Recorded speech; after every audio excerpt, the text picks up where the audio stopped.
Matagal mo ba yan? Dapat magkatabi tayo.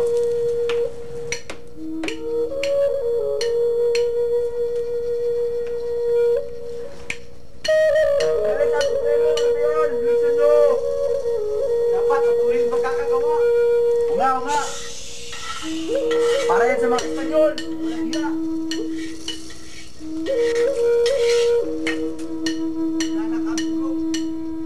Papatayin natin sila, uubusin natin mga lahi nila!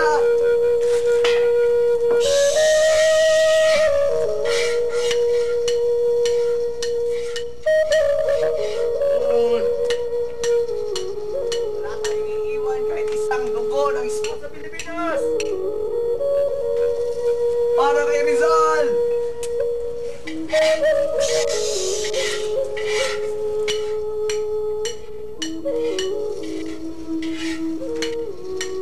Mabuhay ang Katipunan! Buhay!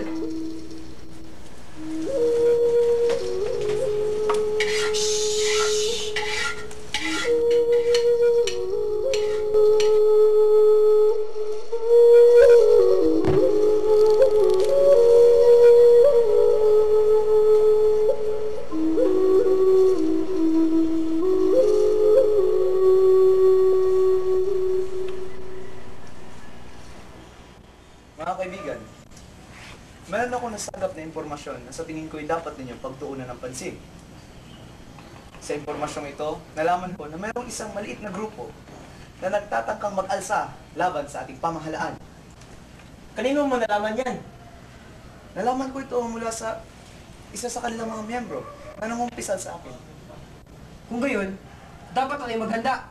Tama, dahil anumang oras susugod sila. Mga kawal, magsihanda ang lahat!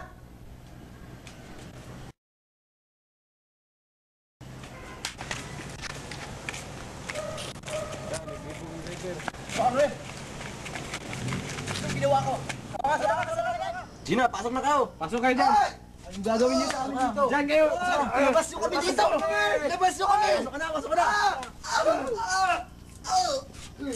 Kami kasalanan! Manda kayo kasing sama! Oh! Manda kayo! Labasin niyo kami! Kay Supremo! Tulungan niyo kami! Sino ang Supremo yan? Hoy!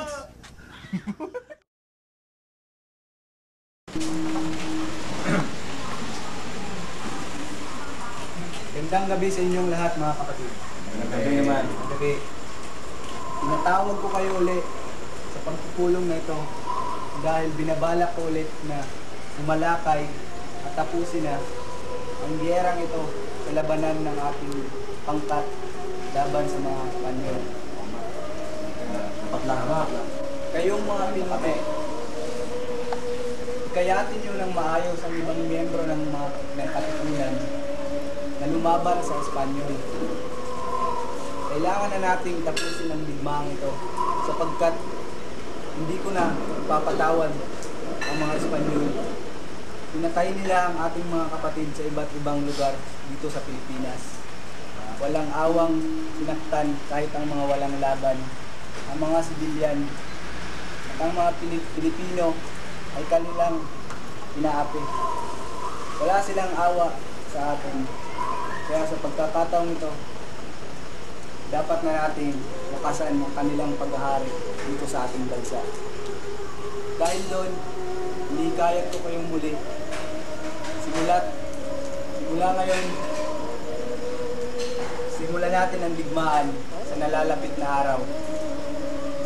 Maganda kayong lahat dahil anumang oras